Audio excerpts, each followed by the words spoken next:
Hello, everybody, and welcome to another episode of Beyond Loss, Loving Life with Karen Chaston.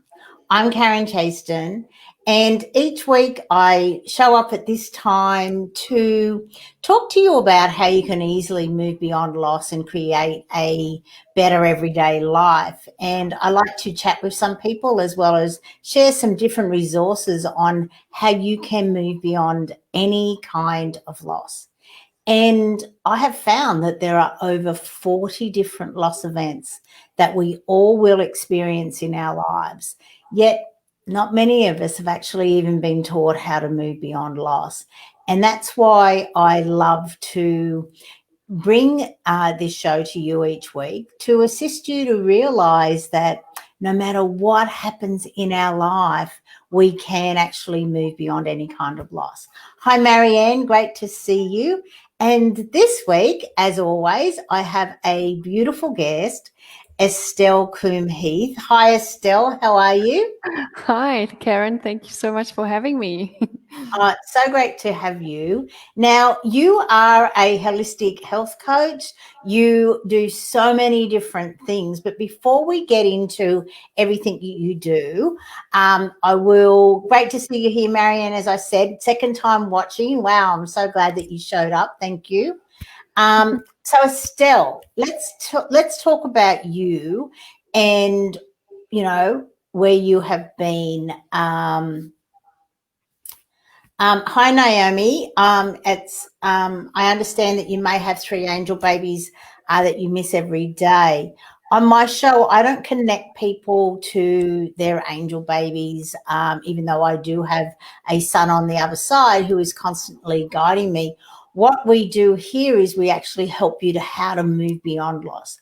So I hope that you stick around. And today we're going, as I just said, we're talking to Estelle. So, Estelle, let's tell us a little bit about you.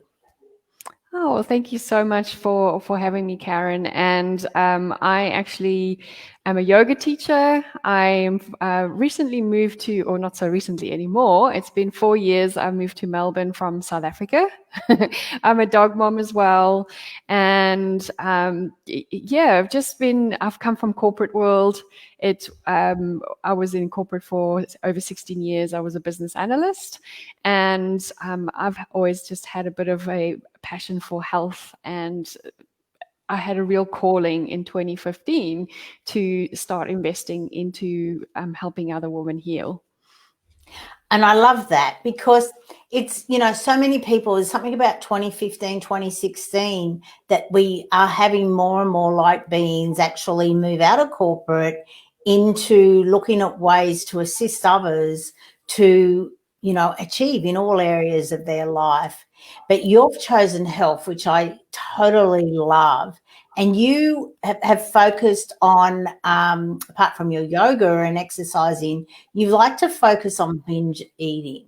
So can we delve into that? Like, why do we binge eat? Yeah, absolutely. Such a great question. So, binge eating is quite a personal journey, I think, for many women and men. This is not just something that women go through, and it's all just. It comes down to different scenarios that have lent us out of sync, basically, and we binge eating comes from 3 different specific areas. One is out of hunger, surprisingly, where we've been kind of, if we've, you'll understand, Karen, if we've suffered quite a big loss, we might not eat for a while. Some women are just very restrictive in their eating. They want to fit into size zeros. And some people are just so preoccupied with life that they just forget to eat. And often that is one of the reasons why we binge eat. Second is emotional. When we use food to kind of soothe or quash some emotions that we have been feeling that's uncomfortable. And the third one is habit, something that we've just learned over the years.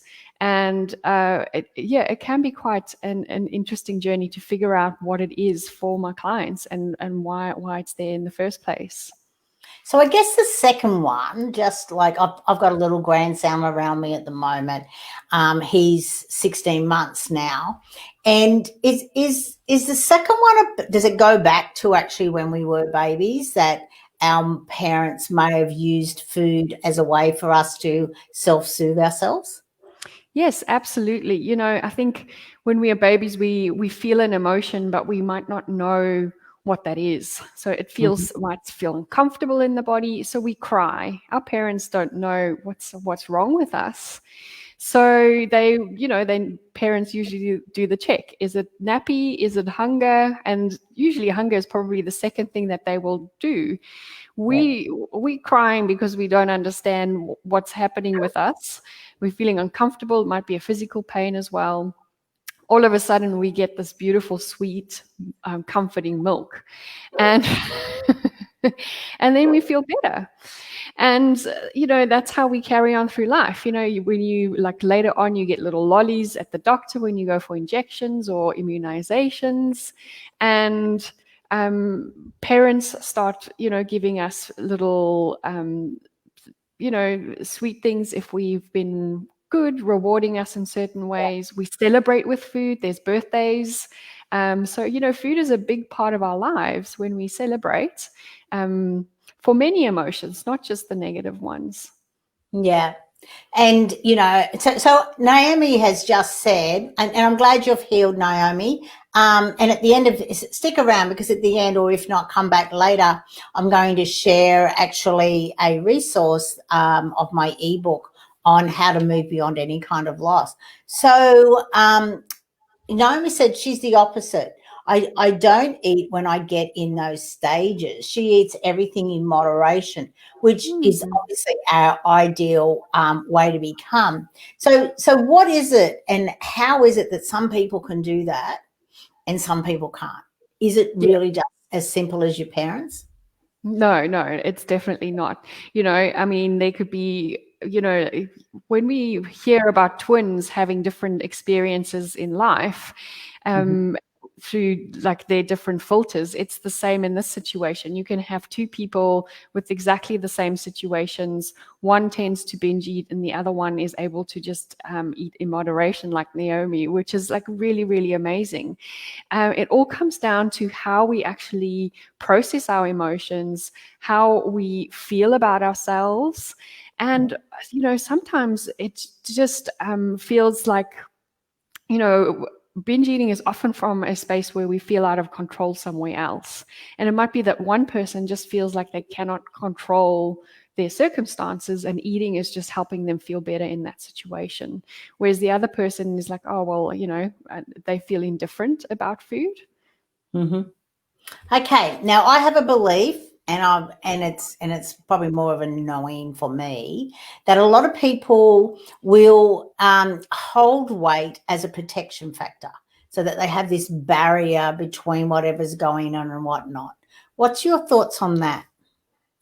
I think absolutely. When we are worried or stressed, or we are living in a very high-paced environment, often we, like biologically, we have our fight or flight hormones that protect us, and that those hormones are naturally going to ask. Your cortisol is definitely going to set off cravings for your sugars and carbohydrates. And the body will store most of that because, so even if we're eating those carbohydrates to soothe the potential threat from whatever's chasing us, our email deadlines or whatever the case, our bodies will probably not process most of the sugars we do feed it because it feels like I need to keep this for later when this threat becomes imminent.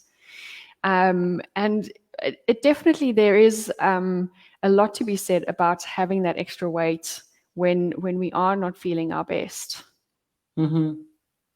Yeah, it's quite interesting, isn't it? So what got you into this? Like, you said you were in your corporate job. Obviously, I has, and actually, before when you said you were in Melbourne, how are you finding it in Melbourne at the moment? And sending you all love and blessings down there in Melbourne, because it's. I've always found that when you can't do something, it makes you want to do something even more. Yeah. Whereas you have that choice, it's sort of, well, I don't need to do that at the moment. So how is that at the moment for you?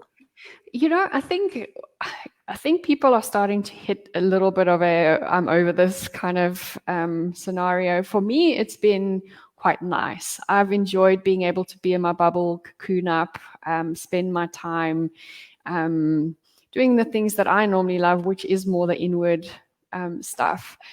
But I think the last 2-3 weeks it's been like, oh, I would love to just be on a holiday somewhere close Yeah. to the beach. I'm too far from the beach where I am, and because the weather's becoming warmer, I have been feeling that kind of like, oh, I really miss that, and I would love to just be out of my 5 kilometer bubble right now. Yeah, I can totally understand that. Because when you think about it, 5 kilometers isn't that far No, it's definitely at not. all. Yeah, I know. Especially, well, I'm on the Gold Coast now, and believe me, it's not that far at all, 5 kilometers. Mm. Especially 'cause I'm close to the M1. Well, I'm like a 7-minute drive to the M1, so it's just like, you get on the M1, you can go anywhere, but no. Not quite. Not quite if you can only go 5 kilometers. And that is one thing, like, I've found in this pandemic that the people who have done the internal growth, and what you help people to do is to do an internal growth. I've noticed that they're the ones that have already stopped in their life, whether it was 4 or 5 years ago, or however long ago. They're the ones that are finding it easier now, because they understand the fact that they've stopped, they've done the inner work, and they now can actually go, it wasn't easy, but it's got me to a place where I can actually know that there are benefits in the stopping. And I feel that's what it's all about, this pandemic anyway. It's getting Mm. to actually stop. Yes. Yeah. Yeah, I think it is kind of nature's way of saying, you guys, there's too much cortisol in the air.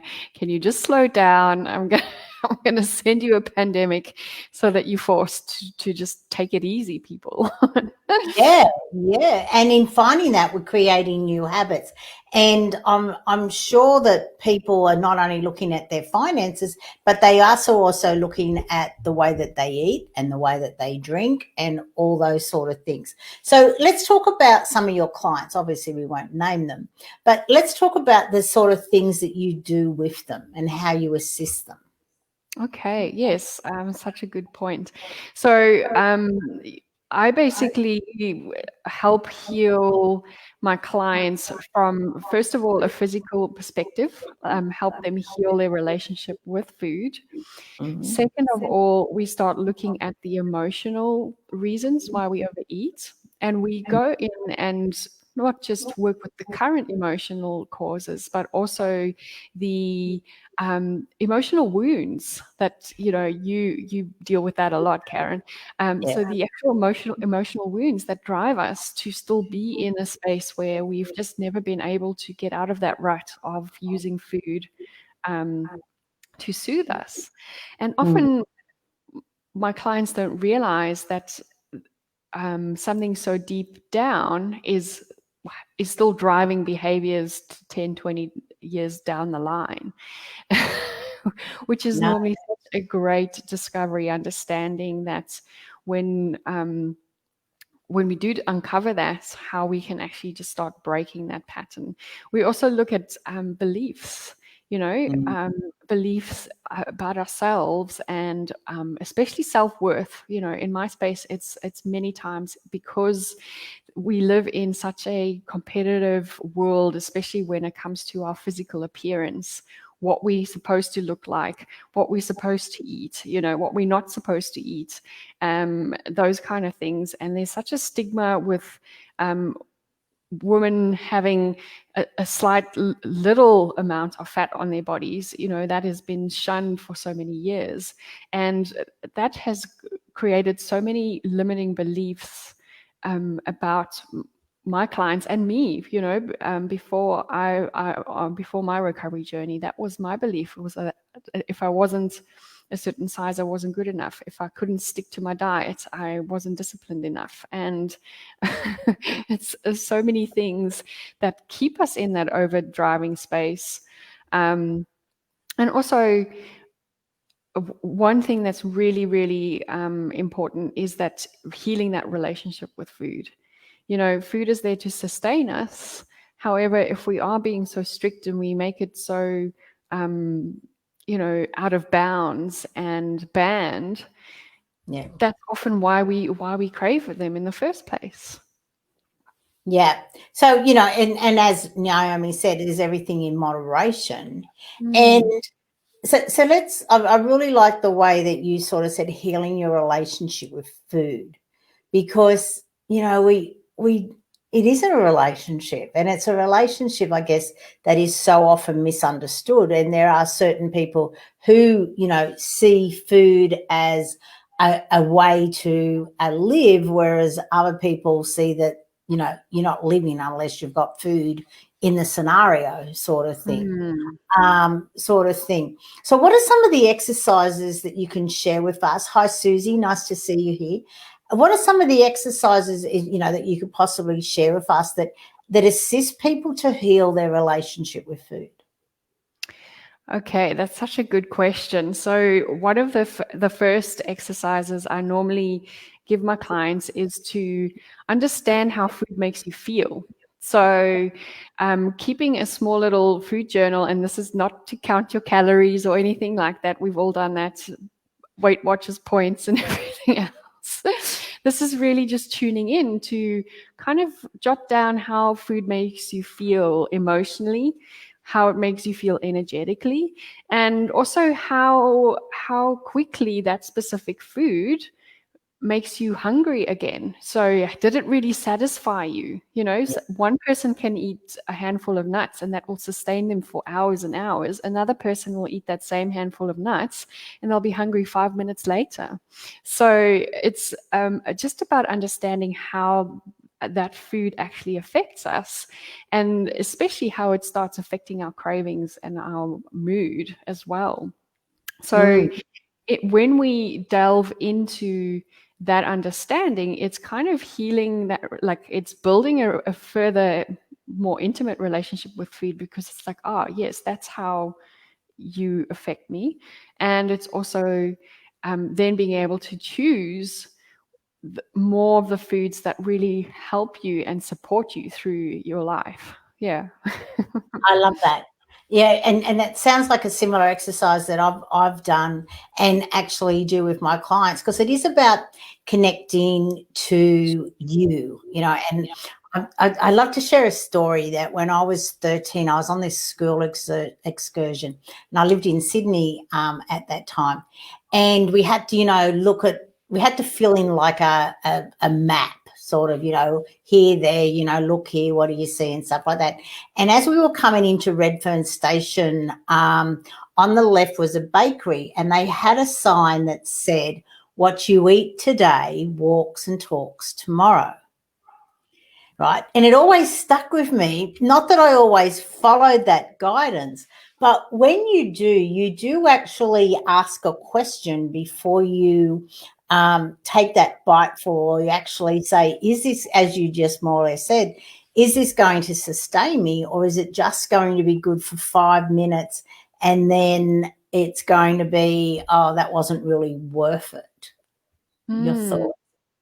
Yeah, absolutely. And that's where the mindfulness comes into eating. Often people are like, oh, well, I'll just savor my pizza mindfully for 5-10 minutes. But it's also how it makes you feel afterwards and whether it actually sustains you. Yeah. And that's different for each person, I think, and that's the second thing, is stop, like, getting rid of food rules. We've got so many rules, and if I had to say the word sugar, I'm sure you guys will have hundreds and thousands of comments just on or rules about what sugar means to you, or like what your relationship with is to sugar. And it's really starting to break that and understand what it really means for you, instead of listening to the media out there, whether it's addictive or evil or bad, or I can't have just one piece of sugar, I need to have it all. Yeah, but there's so many hidden sugars more than anything else. That's the issue, that we don't even, it might say healthy on the box, but when we delve into it, we realize it's not really that healthy. Yes. Yeah, absolutely. And if we just probably had to have sugar in its own, it's probably not that harmful. But if you have all those hidden sugars throughout the day, it's definitely going to start playing on your, especially your cravings and your blood sugar levels. Okay. And then obviously leading to type 2 diabetes or something like that down the road. Down the road, yes. And alcohol, for example, there's so many sugars in alcohol. Yeah, definitely. Okay, Mike says fake sugar is the worst. Yes, absolutely. Yeah. And hi, Mike. Nice to see you here again from California. Yeah. Yeah. Okay. So when we were talking off stage, well, before we came on off stage, I was going to say, before we were talking while we were waiting to come on at the scheduled time, I asked you what your ideal client is. So can you expand on that? Beautiful. Yeah. So obviously, my ideal client is someone who is struggling with binge eating and emotional eating. But there's so many of them out there who feel like they can just sign up to a program, or they can just sign up to a free ebook, and their problems will be solved immediately. Like signing up to an online course, just buying the course is going to fix their issues. And the same with my clients, like my ideal client is the one that actually understands that just investing in my food freedom program is just the beginning. She shows up every week, and she's willing to take and invest in herself further after our sessions and apply what she's learned, and she understands that I'm not going to fix her. I can guide her and give her the tools that she needs. But at the end of the day, she needs to go and actually invest a little bit further and apply those. So the ideal client is the one that actually takes the knowledge that I share with her and puts it into application.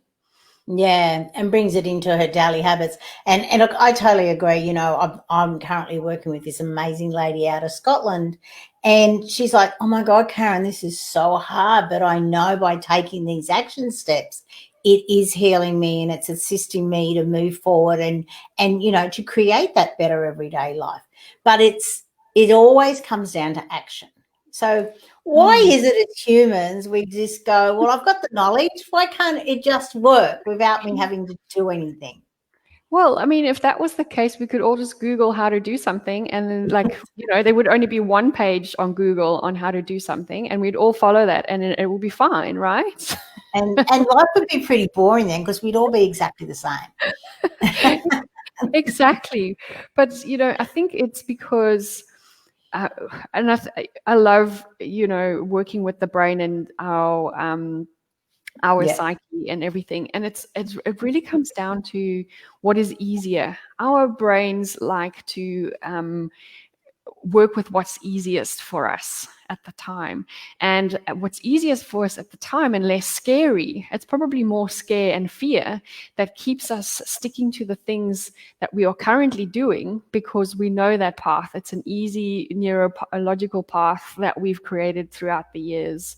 And it's easier to walk that path than the unknown, which is this new thing that we're going to be trying. And that's what's scary. And our survival instincts is all about protecting us. Yeah, you're And right.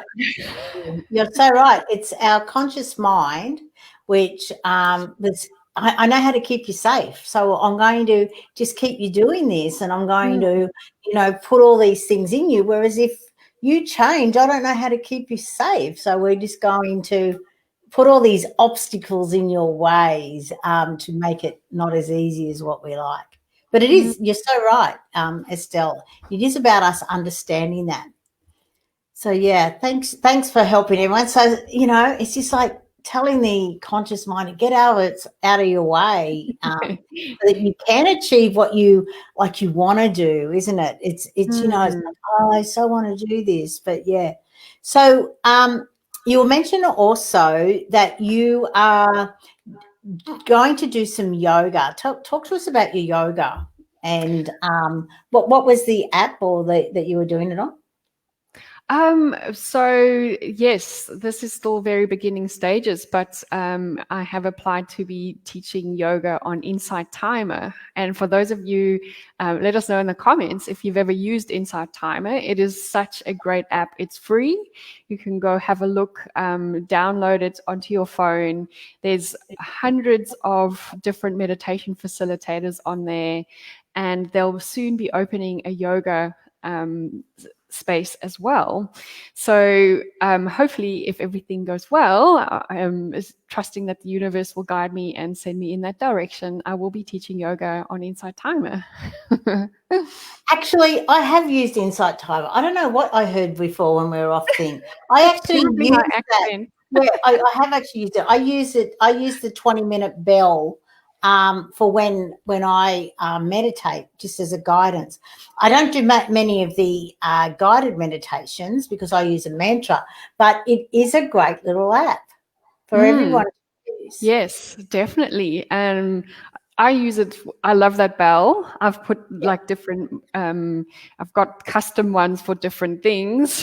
yeah, It's so good. But yeah, sometimes when I'm just too tired to think or distracted, I find if my mind is very distracted, I can't just meditate in my own silence. I need someone to just help me through the yeah, process. yeah. So, Which is perfect. Yeah. yeah, yeah, like so that's beautiful. So you use transcendental meditation then? I do. Well, it's actually Vedic. Beautiful. Which is I do a Vedic meditation, Oh, and lovely. Vedic is exactly the same as TM. The only Mm, difference is that TM is more trademarked. That's the only difference. It's yes. exactly the same practice. But I was taught by a guy a Vedic meditation.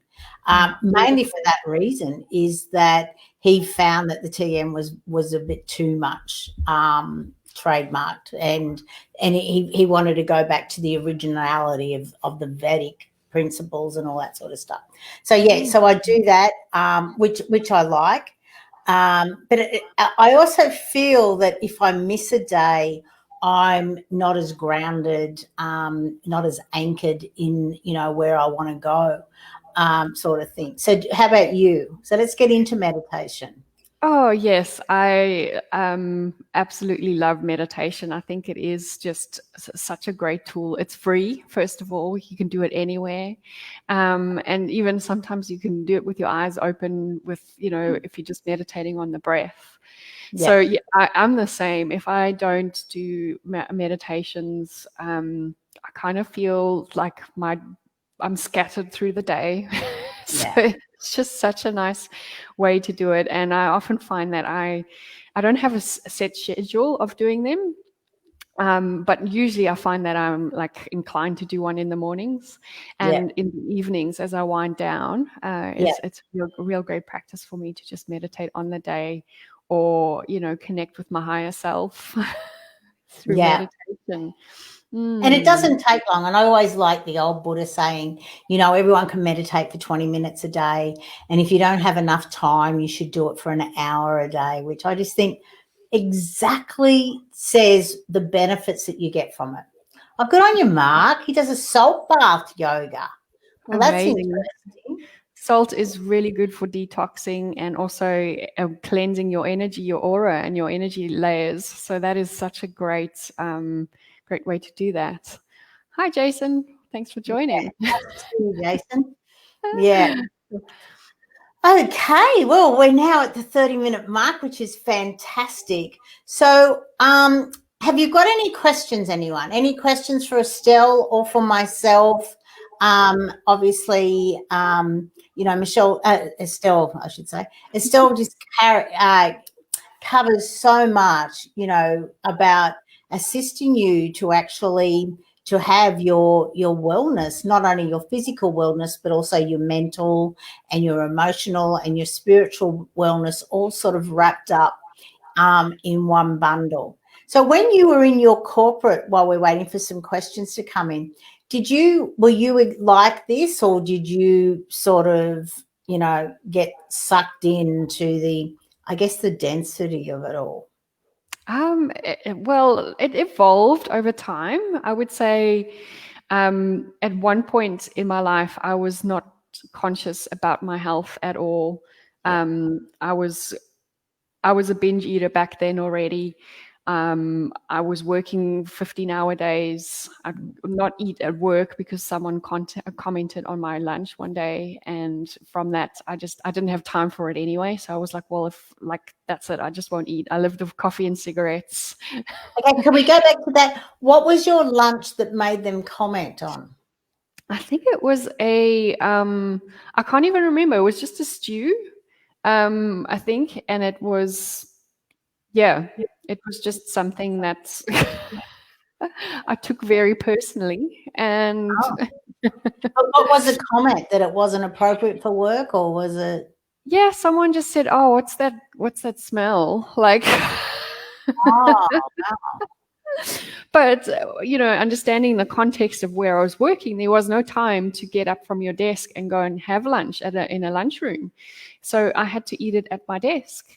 And me which taking is so wrong in itself. You've got to walk away, not only like to eat and to consciously see what you're eating so that you consciously know you're full, but also to just walk away, to clear your mind. It makes you more productive in the afternoon. And look, I was exactly the same when I was in my CFO role, and I look back and I just sort of think, oh, it was ridiculous. I could have been more productive if I'd actually, walked around the block for 5-10 minutes than sitting there eating and then probably overeating because I wasn't conscious of what I was eating. Yes, So, yeah. absolutely. So luckily that I kind of started moving away from that, where I did actually start eating healthier. I started exercising. I started running. So for many years, that was kind of my health regime was, eating healthy, running. But I did take it too far. I just wanted to be thinner and thinner and thinner.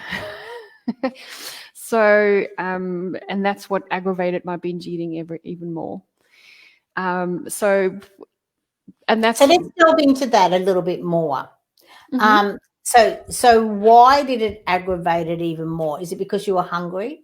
Or I was hungry. I was running 60 to 100 kilometers a week to make up for food that I was eating. I'd still work out as well. 60 to 100 kilometers. How could you get all that in a week? After hours, long week on the weekends as well. I was an ultramarathon runner. That's like 90 kilometers a day. No, it's probably like I would on average run about between 7 and 15 kilometers during the week after work.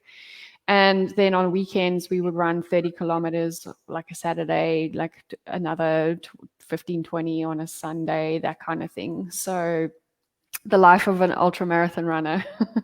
Oh my God. Yeah. So on top of that, I was eating very restrictively. I wasn't fueling my body for what it needed. And I didn't manage my stress levels. I was saying, running is my stress management tool. So that's all I used. Unfortunately, that amount of running also adds a lot of stress on the body. Which I didn't realize at the time, So do you run now? I do, but not very far. Maybe like once or twice a week, maybe 5 kilometers, 3 to 5 kilometers Yeah. per run. Yeah, I haven't run for a long time. I actually picked up an injury, and that's when I realized how much I was actually running to make up for what I ate. Yeah. So it sort of just popped into mind. What were you running away from? Well, funny enough, I guess it was just like, coping with life. As I said, running was my coping mechanism. And if I had to think about it, my emotions, I swapped cigarettes for running. And I used cigarettes as an emotional crutch. And then I used running as an emotional crutch. So it was always basically running from myself and what I was feeling. That's such a great insight when you actually have that, isn't it? To Yeah. actually go, why don't I actually just stop and look at what I'm running from, or, smoking and all those sort of things, and actually heal it, because we can. Yes. Yeah, absolutely. So, so to answer your initial question, so it kind of evolved over the years, but it's only in the last, when I took up my yoga teacher training in 2018, where I started finding that balance. I started bringing in more the non-physical healing that I needed to do, which was in the mental space, the managing my emotions and that kind of thing. Wow, that's amazing. Yeah. It is, because you're fairly young, which is great, and that's what I love, is the fact that the young people seem to be watching more on how to get the balance more into their lives, and they won't. They've looked at their parents, and I guess they've looked at the fact that so often they work themselves to death, retire. And in, some cases, like a friend of my husband's, a school friend of my husband, he retired, and then 3 weeks later he was dead. He had a heart attack while scuba diving. Yeah. And it's he'd done it before, so it wasn't as though it was the first time he'd ever done it. Mm. And I guess the young ones are looking and going, well, I don't want to actually just work, and Yeah. then have my health fail on me because I've never looked after it. Yeah, absolutely. And it's that whole thing of, we working to live most of the time, but it should be the other way around. We should live and do a little bit of work just to Yeah. support us. Yeah, exactly. Unfortunately, life nowadays has become so competitive that we feel like we have to just keep going. But I feel now like 2020 is the year that's everyone going, you know what? I don't need all this stuff around me. I don't need to have all these cars, all this house, yada, all the stuff, and I feel that people are starting to cut back and go, I'm getting rid of it all so that I can breathe. Have you noticed that? I think it is slowly coming along, as I do find that people are working more though, because I think, I Really? don't know, yeah, because they're working from home, I think they feel like they need to quickly check on the emails earlier in the mornings, and then they get sucked in. And then they're just stuck at their desk the rest of the day. So, but there has been a shift where I think a lot of people have realized I need to declutter. I need to slow down, which is really nice. And you feel that in the energy in the air. When you walk outside, there's just such a calming, and maybe it's just because I'm still in lockdown and haven't gone back to normal life yet, but there's definitely a much calmer energy in the air from everyone slowing down. Look, I'm in Queensland, as I said, and I feel it, but then I feel it anyway because I know that I am a lot more calmer. So, and what you put out, I guess you sort of seem to get back more. So that's probably why you're feeling it as well. And I sort of don't notice the density like I used to. But I've worked on myself for like 7 years now. Deep diving in, and and always constantly questioning, what is this about? Why am I upset about this? What's the true meaning of this? Like my husband just said something flippantly before, and I said, "You can be so mean later." And then I walked away and I thought, why did that upset me? So it always comes back to me, and it's like, why did that upset me? Well, what is it? Why didn't I just let that sort of just flow over? So yeah, and it is. It's always the deep dive into you, which is what we Yeah. said earlier. And Which that you touched on such a good point there. Like I think it's never ending, the work that we do on ourselves. There will always be work for ourselves to figure out what's going on for us. We'll always feel an emotion about something, and we can dive deep into understanding what that is. Why am I triggered? Instead of just like leaving it at the bottom. I think some people feel like, once they've sorted one issue out, then everything will be fine, but it's like life is an not onion. like that. We're continually unraveling this onion, or this lotus, So as they many layers.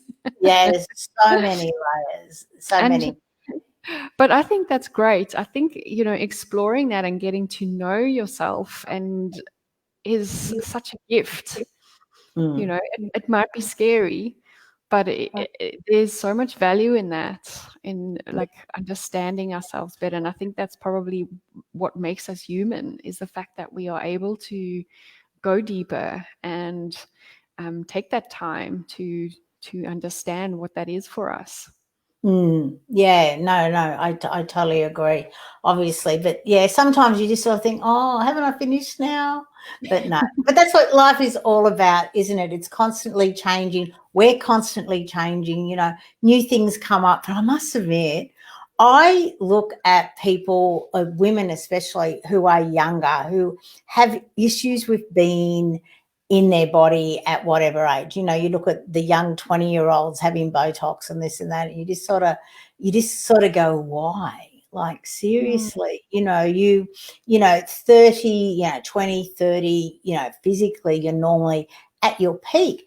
But what I've found is, as you get older, the wisdom actually assists you to be even better than when you were younger, for some reason, because you come with so much more, and you don't let things worry you as much as when you were younger. And I guess you get out of competition too. In a fair way, you sort of just think, yeah, well, she can shine, but I'm not jealous about her, or this or that. It just changes as you do get older. And there's so many benefits to aging that people just don't realize. Yeah, absolutely. And it's I work a lot with like body acceptance and being okay with the body that you have. And if we always going to be harping on the body that you don't have, you're never going to be happy, because you'll never be in that space. Because the minute you do actually get and a lot of older women would say, girl, why are you so obsessed with your body right now? Just be happy with it, because like I can tell you now, in 10 years time, you're going to wish you had that body back. But isn't that a belief too, Estelle, that the more we age, the harder it is on our body? Like, it's not as easy to release the weight and all those sort of things, and you put on weight. I had a belief as soon as I turned 40, I was going to put on weight, and then therefore I did. But I don't think that is as automatic as what we all think it is. I think maybe we just use that as an excuse. Yeah, like I think that's what society says. You can see there's like these weight loss groups for women over 40 or women over 50, and they sell it as, oh, it's so hard to lose weight, for example. However, our bodies do change, yes, and there's hormonally, we're not the same as a 20-year-old. So we do process things differently, and it's about embracing that and embracing what you've got. I always say to my clients, this is the only chance you have in your body, unless you reincarnate a couple of years later. You won't have the same body. You only have one chance with this body. So appreciate it, no matter what it looks like. Yeah, I remember years and years and years ago doing an exercise with a whole group of people, men and women in the audience. And, we got them all to stand up and no, we got them all to sit down. It was like, stand up if you are not happy with your body. And of course, everyone more or less stood up. And then it was like, sit down if it's this or that, and everyone sort of stood up forever. And then it was like, okay, did you realize that you actually chose to look exactly how you do now? You chose your eyes the way they are. You chose your hair. You chose every single thing so that you could actually do whatever you're meant to do in this lifetime. So why is it that you're now going back and you're not happy with your choice? And everyone was like, they had this big aha moment and they're like, oh, wow, yeah, why aren't I happy with who I am? Is it because I'm just comparing myself? And sure, we probably all compare ourselves to the supermodels and the this and the that, but that wasn't meant to be our life. Yeah. And, I think that's all about us trying to, again, a survival instinct is the comparing, making sure that we fit in. Unfortunately, that's to our own detriment when we compare ourselves to that supermodel. She like, what you don't see is the fact that she's got a personal chef. She's got she does this for a living, so she probably works out at the gym how many hours a day. She's on, probably is always hungry. she's probably always hungry. That's why she's using drugs and cigarettes. And if you asked her if she was really, most of them, if you asked them if she was really, really happy deep down. Yeah, not many of them. I'm sure some of them are. You look at some of them and you sort of think, yeah. But then you also look at them and you sort of think, well, they also, have a lot of different relationships and all this sort of stuff. So who knows? Who knows? Exactly. Yeah. They're never going to tell you that they're not fulfilled. But it is about fulfilling yourself, and food isn't the way to fulfill you. It's not going to fill that big hole, as in HOLE, inside of you. It's all about you knowing how to be whole, as in WHOLE. So, and that's what it sounds like your programs actually do. They help them to find themselves so that they can be whole within themselves. And therefore, you don't need to compare yourself. You don't need to use food and all those sort of things. Is that correct? Yes, absolutely. Most of the times when I finish with my programs, the women are like, well, the weight loss doesn't matter anymore because I'm just so happy with who I am, and I'm happy with my body and I'm just so in love with life. And that's what it's about. Yeah.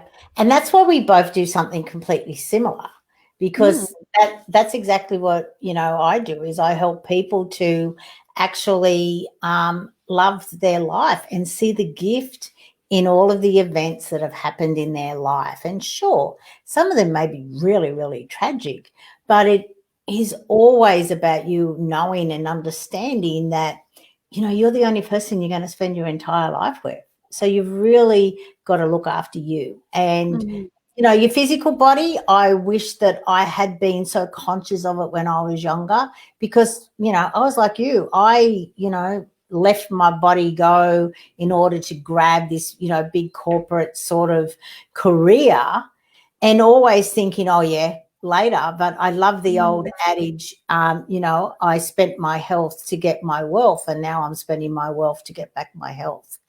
It doesn't need to be that way. No, it definitely doesn't. Yeah. Yeah. And it So doesn't have to be hard. we're running out. We've only got like 10 minutes left. So any great advice that you'd like to share? And I'll put up your little place where people can contact you. So there. Yeah, look, if you are struggling with binge or emotional eating, just understand that that is 100% normal. Emotional eating is, as we said in the beginning, is something that we've done since babies, and it's just working with it and using eating appropriately in other times. And when we do emotionally eat, and it does end up in a binge, just taking out the judgment and understanding, and just asking, well, why is this here right now? Like swapping it for curiosity. So that's number one. Number two is also know that you're not alone. Karen's just put a link for my Facebook group, where there's, there's around almost 500 women who struggle with binge or emotional eating. And you're definitely not alone. You don't have to be. I always thought that I was alone, and this is only happening to me. And it's only since helping other women and opening myself up and sharing my story, where I've realized that there's so many other women who struggle with this, and sometimes men. And it's absolutely okay where you are. You are using the tools that you have, which at the moment is food, to deal with whatever's going on for you. And that's perfectly fine, in the moment. Once you have learned other ways to deal with that, then you can start leaving the food just for eating purposes. So just know that is okay, and it's normal sometimes to emotionally eat, and don't be too hard on yourself. Yeah. And do you subscribe to like the 80-20 rule, 90-10 rule, or how do you feel about that when people say, if you're, great 6 days a week, you can have your day where you can just eat whatever, or do you just subscribe to know every day you're conscious of what you're eating? It's more about subscribing every day, of being conscious to what you're eating. And, the 80-20 rule has really started encouraging blowouts and encouraging complete cheat days and binge days. And unfortunately, they're not so hard to bounce back from. So then people go back to restricting. And so it's more just about understanding at the moment how you're feeling, what food is going to energize you, and if that's ice cream today, then that's fine, because your body is not going to just want ice cream all the time. It's definitely, it doesn't work that way. It wants all types of foods, and even in the vegetable variety. Yeah, no, I must admit, the best thing I ever did was start green juicing every morning. So good. I just love it. It energizes me all morning, and it's amazing how good you feel. And when you start your day like that, you sort of keep that sort of healthy going all day. You don't want to do the blowout, as you sort of said. It was what was really interesting was years ago I went to a clairvoyant, and she actually said to me, if you haven't reversed a potential health issue, you're in the process of doing it. And when she said it to me, I just went, yeah, it's my green juicing, because I never did it when I was in my corporate. And then I started, like, not long after, when I started to on this journey of being a life coach, that I started to, get into it more and stuff like that. So I knew that as soon as she said it, that it was all back to the green juicing. And then I saw a little saying, I can't remember what it was on, that said, if you're always angry, you need more green in your life. And I thought back to my corporate days, and I thought, you know what? I was always angry. It never took me much to sort of flare off at something. And because I wasn't eating properly and I was working way too much and I was stressed, even though I didn't even know I was stressed, it was just like, well, this is life, sort of thing. And we accept so many things without questioning them, that when I heard this, I went, you're so right. Like, I did need more green in my life. And then I took it one step further, and I went, oh my God, the color of the heart chakra is green as well.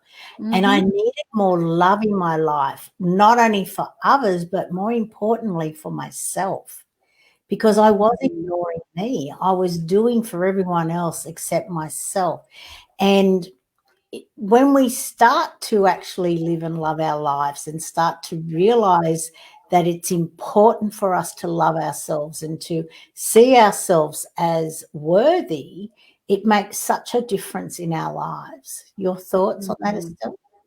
Absolutely. You know what else is green is nature. It's Yeah, yeah, grounding yourself in nature, but also when we work with healing colors in like healing our bodies energetically, the healing color or the most strongest color for healing is usually your green. yeah, yeah, So yeah, and it's just such a great way that you've come from that space of anger, and you don't yeah. realize that you're angry when you're in such a fight or flight space. You don't That's realize right. what's happening, and I think the reason why you're angry is because you don't want to be. You're angry at yourself for where you Yeah, are. because you've got yourself into a situation and you're like, I don't know how to get out of here because I love Yeah. the I might not love all the job, but I love the money and it's provided me with this lifestyle that I think I love. But when you deep dive into it, you're realizing it's not really sustaining you. So we've only Mm. got 4 minutes left. So I'd like to thank you for being here today and for all your great advice. And obviously, people can contact you here. But now I'd like to just share with everyone that you can download my ebook, Life After Loss, and it really is a guide that helps you to move beyond any kind of loss, because there's over 40 different loss events that can affect our lives. And when we realize that, we start to realize that life is about a journey from love to loss and then, back to love again. But so many of us get stuck in the loss that we don't get back to love. And you can easily do that. And that's why I do what I do, because I know that no matter what tragic event has happened in your life, you can come back and you can live your life and you can love it. So please, download the book, contact me. I just love helping people to realize that you can wake up every single day with a big smile on your face, excited about what's about to happen, because you know that you are living and loving your best life. And that's what it's all about. So thank you, Estelle. It's been such a pleasure to talk with you and to share your wisdom with everyone here. It's been great. Thank you so much for having me, Karen. No, it was great. You got to, we met on a Zoom meeting and in a group, just connecting people all around Australia. So, so many people look at the pandemic and they go, "Oh, it's been so hard. It's been this and that," and it's not. It's just another change. And life is full of changes. That's what it's about. It's about us, stopping us and going, you know what? Are you living your best life? Could we do things differently? Could we slow down and could we come back to the love that we all had, a long time ago? And I just feel that it's not such a bad thing that everyone thinks it is. Yeah, absolutely. Yeah. But I We do need hope less, not more. I hope your 5 kilometre rule opens up pretty soon. I'm sure that Oh, it will. yeah, definitely. I'm dying to get down to the beach. Yeah, well, that's one of my favorite exercises is putting your feet in the water, and you Mm, just feel all the negative energy just release from your body. So yeah, absolutely. Yeah, especially in the ocean with the salt. yeah, yeah, yeah. That's Yeah, what I'm talking about. Yeah. So okay, yeah. rightio. Beautiful. Well, we've Thank you got. for having me. Thank you, everyone, and thank you, everyone, for all of your comments. I didn't comment on Jason's 10 kilos loss in 5 weeks. And as he said, simply by just changing what I eat. And it's about looking into, just because one vegetable works for another, it might not work for someone else, or you know what I mean. Some people, it is about figuring out what works for your body, because we are all unique and different. So yeah. Okay, everybody. Same time next week. Thank you for being here, and thank you for all your comments. Bye. Bye.